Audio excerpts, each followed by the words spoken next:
Bonjour chers amis, bénis de la Vierge Marie. Mois d'octobre, mois privilégié de la Vierge.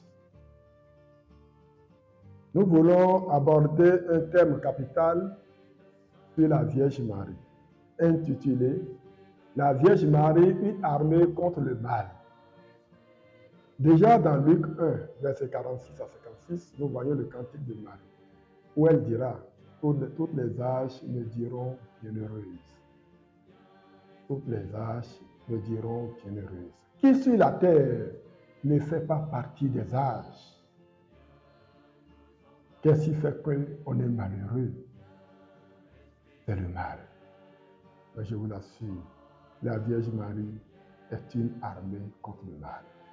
Si vous voyez dans Apocalypse 12, versets 1 à 2, il est écrit, une femme, nous voyons un grand signe apparu dans le ciel, une femme enveloppée du soleil, la lune sous les pieds et une couronne de 12 étoiles sur la tête. Oui, Dieu lui a donné autorité sur le mal, enveloppé du soleil, c'est-à-dire la lumière totale. Une couronne de 12 étoiles sur la tête des 12 tribus d'Israël. C'est-à-dire que la Vierge Marie est la porte du ciel, vainqueur du mal. Voyez-vous, le 1er février 1953, les Turcs ont envahi la France avec des équipements inquiétants. Le gouvernement français a ordonné que tous les chrétiens sortent dans la rue avec leur chapelet. Et tout le peuple de Dieu ne faisait que prier la Vierge Marie. Sans un seul coup de feu, les Turcs ont replié. Ils sont partis sans un seul coup de feu. Or, si on sortait les chars, les Kalachnikovs, il aurait un bain de sang, des milliers de gens allaient mourir. Mais rien que par le chapelet, la Vierge Marie a repoussé l'armée turque. La Vierge Marie est une armée contre le mal. C'est puissant, c'est extrêmement puissant.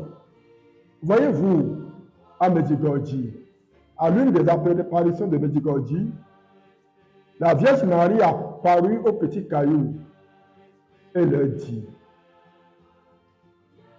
sous peu de temps, encore un peu de temps, le sang humain va couler comme de l'eau. Mais pour éviter cette guerre sanglante, vous allez prier comme ceci, comme cela. Les petits cailloux ont dit à la Vierge Marie, nous sommes des enfants. Est-ce qu'il nous faudra faire tout ceci avant que toi, tu ne nous préserves de la guerre? Et à la Vierge de leur dit, si vous ne priez pas, je ne pourrai rien pour vous, car ce sont vos prières que je prends pour vos sangs. Alors, ils se sont mis dans la danse. Et la guerre a été repoussée. La guerre n'est plus arrivée. La Vierge Marie, une armée terrible contre le mal. Voyez-vous, toujours à Medjugorje, il y a un voyant qui s'appelle Yakov. Yakov est un garçon désinvolte, sans instruction, mais que la Vierge Marie a beaucoup aimé, que la Vierge Marie a choisi pour travailler. Et la Vierge Marie lui a dit, entre autres, partout où tu passeras, tu diras, je vous salue Marie. Le marché est conclu entre Jacob et la Vierge. Voici qu'un soir, Jacob courait pour aller jouer du football sur le terrain du quartier. Et dans sa course, la Vierge lui est apparue et l'arrête. Il dit, je vous salue Marie. Il dit, non, moi je suis pressé, je vais aller jouer au ballon, je ne vais pas dire, je vous salue Marie. Et rapidement, il s'est rappelé du marché conclu entre lui et la Vierge. Et sur la voie, il s'arrête et dit, je vous salue Marie. La Vierge Marie l'a laissé partir et au retour, la Vierge Marie le rencontre, le saisit, l'amène en Chine, dans une maison, dans une chambre. Et dans cette chambre, il y avait un lit sur lequel un homme venait de mourir. Et à la Vierge de lui dit, Jacob, regarde cet homme, c'est un grand méchant. Pendant que je te disais de prier la Vierge, je vous salue Marie, il était en agonie. Et s'il mourait, il n'aurait pas de compartiment intermédiaire pour lui. Il descendrait directement en enfer. Il connaîtrait la seconde mort. Mais quand tu as accepté, dit je vous salue Marie, j'ai pris cette prière pour lui inspirer un instant de repentance. Et il a accepté se repentir. Maintenant, il n'ira pas en enfer. Il va au purgatoire. Et Jacob s'écrie, wow, et je vous salue Marie, pour changer toute une destinée. Et à la Vierge Marie de lui répondre, bien sûr, si les hommes pouvaient savoir la valeur de leur moindre prière, ils prieraient sans cesse. Viens, esprit de sainteté, viens, esprit de lumière, viens, esprit de feu, viens nous embraser. Chers amis, j'ai un ami maçon, ceux qui construisent les maisons à Calavi. Un jour, il reçoit un message que sa maman vient de rendre l'âme à Alada. Il n'avait pas l'argent. Il a pris son vélo pour aller à Alada. Mais sur le goudron, il voit sa propriétaire qui est en train de marcher pour venir à sa rencontre. Mais jamais ils ne se rencontrent. Et il commence par s'inquiéter. Arrête son vélo.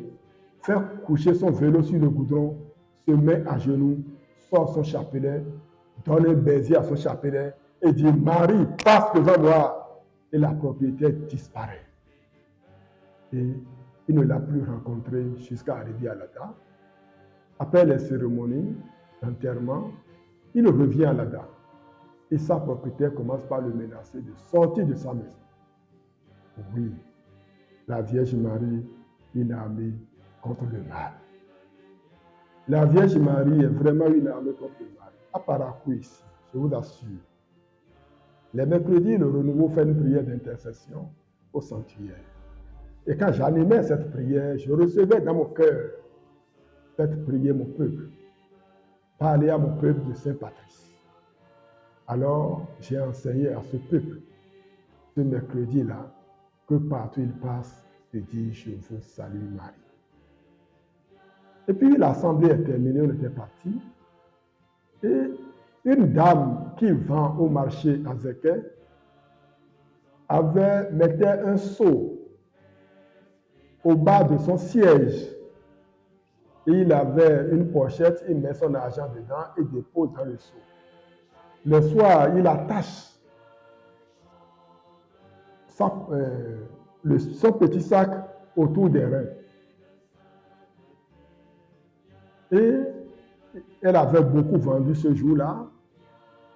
Et quand le signal était donné pour fermer le marché, elle s'est empressée, mais elle a oublié le sac dans le seau sous le siège.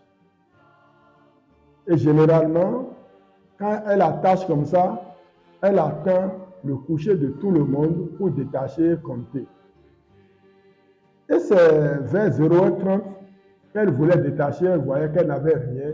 autour de la hanche. Elle a mis les 2 mains sur la tête. Elle a compris qu'elle a oublié ça dans le marché. Elle s'est dit, demain je serai la première personne à entrer dans ce marché. Et quand elle est venue, elle était là, quand le gardien a ouvert le marché, elle a pointé droit dans le marché. Et quand elle a pointé, elle disait le Je vous salue Marie. Et elle voyait une personne trapue, noire, qui criait, ne me tue pas, ne me détruis pas, et roulait.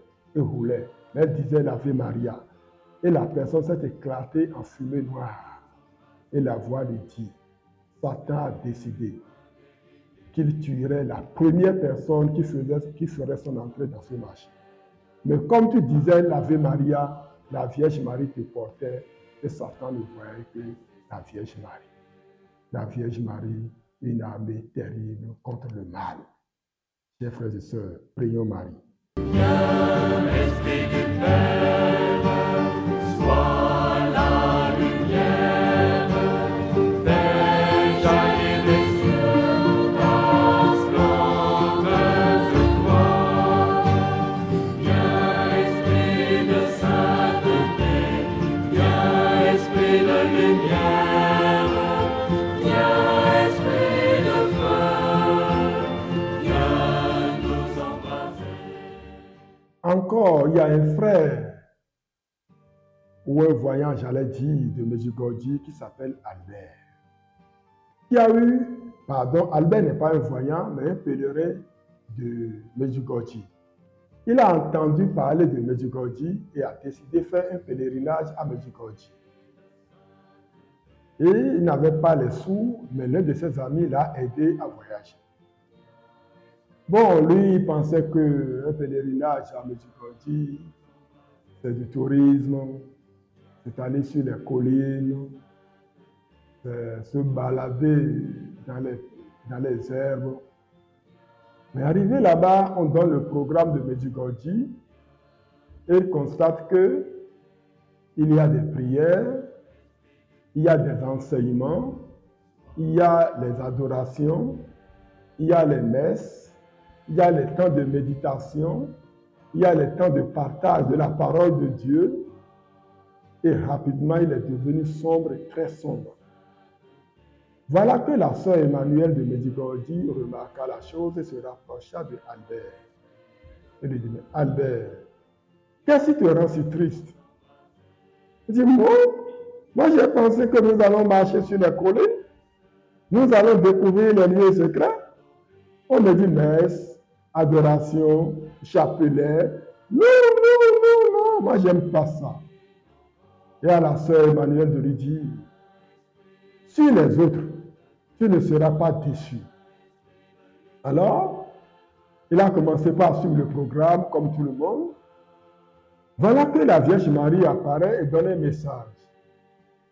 Et dit, pèlerin, arrivez chez vous, priez ensemble tous les soirs avec vos enfants et votre femme. Albert tombe dans une tristesse sans pareille et devient sombre complètement. La sœur Emmanuelle, qui a encore remarqué la chose, se rapproche de Albert et dit, mais c'est quoi? Qu'est-ce qui ne va pas encore? Il dit, non, c'est ce que la Vierge Marie a dit. Ce que la Vierge Marie a dit, ce n'est pas possible, ce n'est pas possible. Moi, je ne peux pas prier avec ma femme. Elle est vraiment un cas terrible. Elle est horrible. C'est une lionne. Je ne peux pas prier avec elle. Elle n'accepterait pas.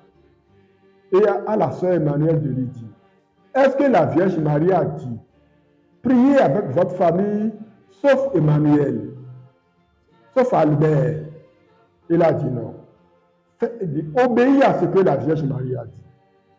Alors, Albert, du retour du pèlerinage, s'accroche aux consignes de la Vierge Marie et s'enferme et se met à prier avec les enfants. Un jour, sa femme vient, commence par le menacer. Tu fais quoi là? Tu fais quoi là? Il dit, je prie. Mais qu'est-ce que c'est que la prière? Et Albert dit, moi je ne suis pas un prêtre. Je ne sais pas ce qu'on appelle prière. Assois-toi là. Et tu sauras ce qu'on appelle prière.